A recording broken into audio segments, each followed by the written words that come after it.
হাওয়া কেমন, হাওয়া কেমন এটা আমরা পশ্চিমবঙ্গে এই যে এখানে দাঁড়িয়ে আছি, এটা কি একটু লন্ডন লন্ডন ফিল হচ্ছে না? London London feel. মুখ্যমন্ত্রী লন্ডনে আছেন, ওখানে গিয়ে বলছেন ওখানকার হাওয়া বেশ ভালো। কবি লিখেছিলেন বণিকের মানদণ্ড এখানে রাজদণ্ডে পরিণত হয়েছিল। এবার মুখ্যমন্ত্রী ওখানে গেছেন, আবার ওখানে গিয়ে বলছেন বণিকদের, ওখানে গিয়ে বলছেন আপনাদের মানদণ্ড নিয়ে আপনারা আসুন, বাংলায় আসুন। ঠিক আছে, মুখ্যমন্ত্রী ওখানে হাওয়া কেমন করুক, আমরা এখানে হাওয়া কেমন করি। এখানকার হাওয়া কেমন, মানে আমাদের পশ্চিমবঙ্গের হাওয়া কেমন একটু গোলমেলে। এই যারা যারা বলে আমাকে গোলা ভরা ধান ছিল, গোয়াল ভরা গরু ছিল, পুকুর ভরা মাছ ছিল, তারা তো পশ্চিমবঙ্গে চলে এসছে, লাটকে লাট চলে এসছে। তারা তো একদা যারা এসছিল তারা তো বামফ্রন্টের আমলে বামফ্রন্টের কাছে বিশাল ভোট বাক্স ছিল। তৃণমূল আমল যখন হতে শুরু করলো তখন তারা বলতে শুরু করছে, যখন দেখছে মুখ্যমন্ত্রী, আমাদের মুখ্যমন্ত্রী মমতা বন্দ্যোপাধ্যায় বারবার বলছে যে তারা একটি দিকে সেই দিকটায় সংখ্যালঘু।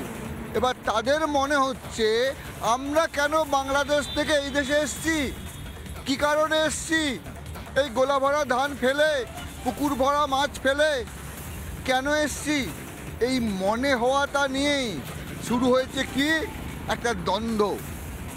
আর দ্বন্দ্ব থেকেই শুরু হয়েছে ভোট বাক্সের অঙ্ক। সেই অঙ্ক যখনই শুরু হয়েছে, সেই অঙ্কটা যখনই শুরু হয়েছে তখনই তৃণমূল কিন্তু অন্য অঙ্কে শুরু করে দিয়েছে।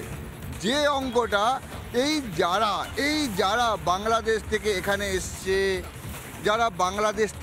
এসছে, যাদের কার্ড নেই, সিএ নিয়ে মমতা শুরু করেছে কি চলবে না। তারপর দেখা গেল কি এই ভোটটা এদেরকেই, এই যারা ওখান থেকে হিন্দুরা এখানে এসছিল তাদেরকে বলছে তোমরা এখানকার নাগরিকই নয়। তার মধ্যেই নতুন অঙ্ক অমর দত্ত, গৌরী দত্ত, গতকালই নাম উঠে এসছে। অমর দত্ত, গৌরী দত্ত কলকাতার পাশেই থাকে, একটু দূরেই। তারা বলছে তারা এখানকার যে নাগরিক তার শংসাপত্র পেয়ে গেছে।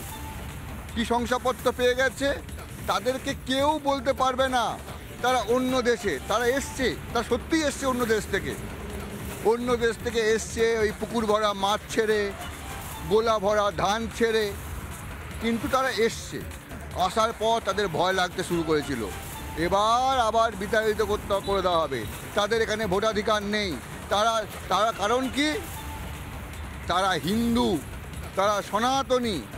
কিন্তু না পছন্দ, কার না পছন্দ হচ্ছে তৃণমূলের। রাজ্য যার মানে জলে বাস করে, তো কুমিরের সঙ্গে তো লড়াই করা চলে না। এখানে কুমির নয়, এখানে দলগত ব্যাপার। তারা ভয় পাচ্ছিল, কিন্তু সেই ভয়ের জায়গায় নতুন একটা কথা হলো, এরা নাগরিক শংসাপত্র পেয়ে গেল, নতুন আলোক।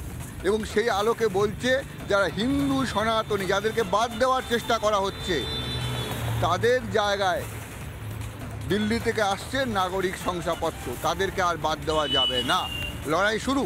আর এই শুরু হওয়ার লড়াইয়ে 2026-এর নতুন ভোটের দৈরথ, এই নিয়ে গোটা পশ্চিমবঙ্গ চলছে। কিন্তু এখন যেটা হচ্ছে, আমরা একের পর এক ব্রেকিং নিউজে ঢুকছি, একের পর এক ব্রেকিং নিউজ শুরু হচ্ছে এখন রিপাবলিক বাংলায়।